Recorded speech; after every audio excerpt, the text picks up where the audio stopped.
ሰላም ጋሽ ግርማን እንግዲህ በቢላዋ ልትወገው ወደ ጋሽ ግርማ ሄዳ ነበር። ጋሽ ግርማን ልትወገው ስትል ጋሽ ግርማ ግን በሰዓቱ እንቅልፍ ስላልተኛና እንቅልፍ ስላልወሰደው ሰላምዬ መጣሽ እንዴ ሲላት ደንግጣ ወደ ኋላ ተመለሰች።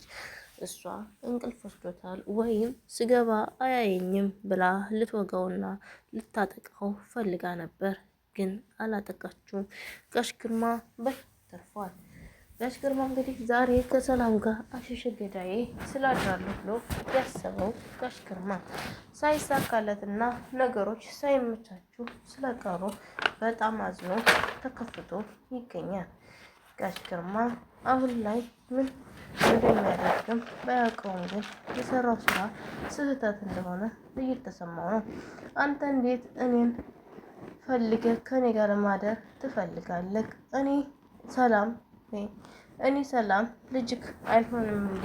እንዴት ነው የምታስበው? አንተ እንዴት አስበኸው ነው እኔ አንተ ጋር የማድረው?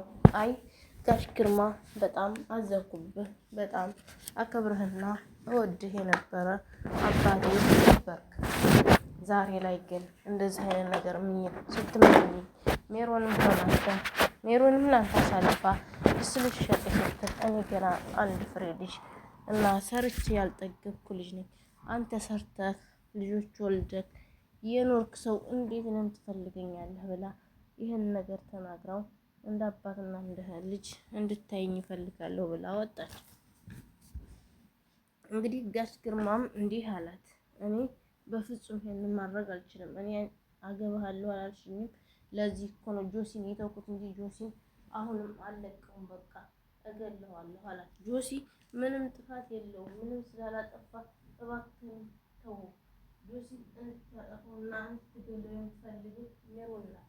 ሜሮን ደግሞ የሰላምንም መኖርና የሳሚን መኖር አትፈልግም። ሳሚንም ለመግደልና አንተንም ደግሞ ለመግደል ስለምትፈልግ ብቻ ነው እንጂ ሁላችሁንም ማበጣበጥ የያዘችው ምንም ልትጠቅምክ ወይም የተጎዳው ኖሮ አይደለም። ነገር እያመጣ የምታቀብለው ጆሲ ምንም ነገር አያደርግም። ጆሲ እኔ እተማመንበታለሁ፣ ምክንያቱም ምንም ነገር ለሰው ክፉ ነገር እንደማያደርግ አውቃለሁ ብላ አስረዳችው። እሱም ይሄን ነገር ከምርሽ ነው ግን ጆሲ ይሄን እንደዛ አረግልሽ የምትናገሪው ነገር እውነትሽን ነው እንዴት ታውቂያለሽ? ያድርግ ሲላት በፍጹም እኔ ስለ ጆሲ እኔ የሆነ ነገር አድርጓል ብለህ ካልከኝ እኔ እቀጣለሁ እንጂ ጆሲ በፍጹም ይሄን ነገር አያደርግም። ምንም ነገር ሊያደርግልህ አይችልም። እንደ አባት ነው የሚያከብርህ፣ ይወድሃል፣ አለቀ። ይሄን ብቻ ነው የማውቀው እንጂ ያን ሁሉ በጥፊ ስትመታው እንግዳ ቢጠላህ ቆሞ ይመለከት ነበር እንዴ? አይመለከትም። በዛ ላይ ወጣት ነው ጆሲ፣ ምንም የሚያቅተው ነገር የለም። አንተም ትልቅ ሰው ነው እና የፈለገውን ነገር ማድረግ ይችል ነበር፣ ግን እሱ አክብሮክ ነው ዝም ያለክ። ስለሚያከብር ብቻ ነው። የሜሮንን ወሬ እየሰማክ ማንም ሰው ጋር እንዳትነካካ፣ ማንም ሰው ጋር ደግሞ እንዳትጣላ፣ ማንም ሰው ጋር እንድትነካካ አልፈልግም። እኔን እንደ ልጅ ካየከኝ ይሄንን ነው የምልክ ጋሽ ግርማ ብላ መከራችሁ ማለት ነው። እሱም ያው ሚስጥር ታወጣብኛለች ብሎ ነው መሰለኝ።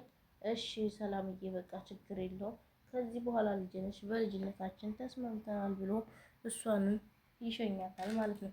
ከዛ እሷም ወደ ክላሷ ከሄደች በኋላ አሁን ሰርቼለታለሁ፣ በዚህም የቀጠረኝንና ያደረገኝን ሪከርድ ስለቀደው ከዚህ በኋላ ምንም አያመጣም።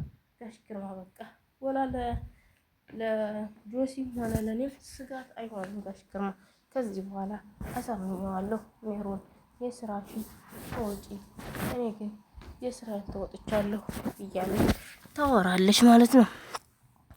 እንግዲህ ከዚህ በኋላ ስቃውና መከራው የሚሆነው ሜሮን ላይ ብቻ ነው እንጂ ሌሎቹ እንኳ አመለጡ ማለት ነው። በሰላም ብንጠር ሰላም ይህን ሁሉ ባላደረገች ኖሮ ግን አይፋታቸውም ነበረ ጋሽ ግርማ ማለት ነው። ጋሽ ግርማ ሳሚንም ሆነ ሰላምን አይፋታም። ከዚህ በኋላ አሁን ሰላም እንደ ልጅ ስለሆነ ክላሱ እንደፈለገች መግባት ስለምችል ዶክሜንቶቿንና ያንን የምትፈልገውን የእሱን ወረቀት ማግኘት አቅሟ ከፍ ያለ ይሆናል ከዚህ በኋላ ማለት ነው። እሷም ደስተኛ ሆናለች። ምክንያቱም ያን ዶክመንት ማግኛ ሰዓት አግኝታለች። ክላሱ መግባት እንድችል ልጅ ነኝ አባት ነኝ ተባብለው ሁለታቸውም ተስማምተዋል ማለት ነው። በጣም ደስ ይላል። እና ሳሚ ግን ዛሬም ላይ የእውነት እንደከፋው ነው ሳሚ። ምክንያቱም እንዴት እንዲህ ይሆናል እያለ ውስጡ እያብላለው ይገኛል ሳሚ። ምክንያቱም ሰላምን እንዴት ይህን ያክል መከራና ስቃይ እንድታሳልፍ ያደርጋታል? ጋሽ ግርማ አስተዋይ አልነበረም? በቃ አሁንም ቅድም የሚያስበው ስለ ሰላም ያሳለፈችው መጥፎ ጊዜያቶች ብቻ ነው ሳሚ የሚያስበው። ሳሚ ግን ይህንን ማሰብ አልነበረበትም። ይፈጠራል፣ ያጋጥማል እኮ ሁሉም የእንጀራ አባቶች እኮ ጥሩ ናቸው ተብሎ አይገመትም፣ መጥፎ ናቸው ተብሎ አይገመትም። ይህም ሁሉ እንግዲህ ያደረገው ጋሽ ግርማ የዛን እውቀት የራሱን ስሜት መቆጣጠር ሲያቅተው ሊሆን ይችላል።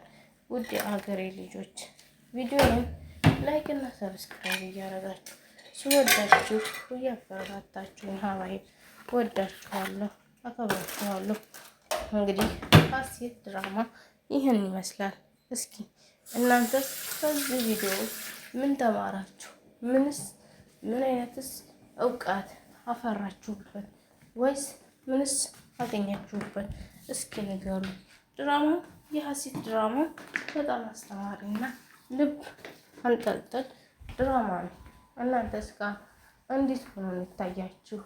እንዴትስ ነው? እስኪ እንዴት ነው ያገኛችሁት ይህን ድራማ ማለት ነው? እንደኔ ግን ብዙ ትምህርቶችን እንደተማራችሁበት እርግጠኛ ነኝ ብዬ አስባለሁ ማለት ነው።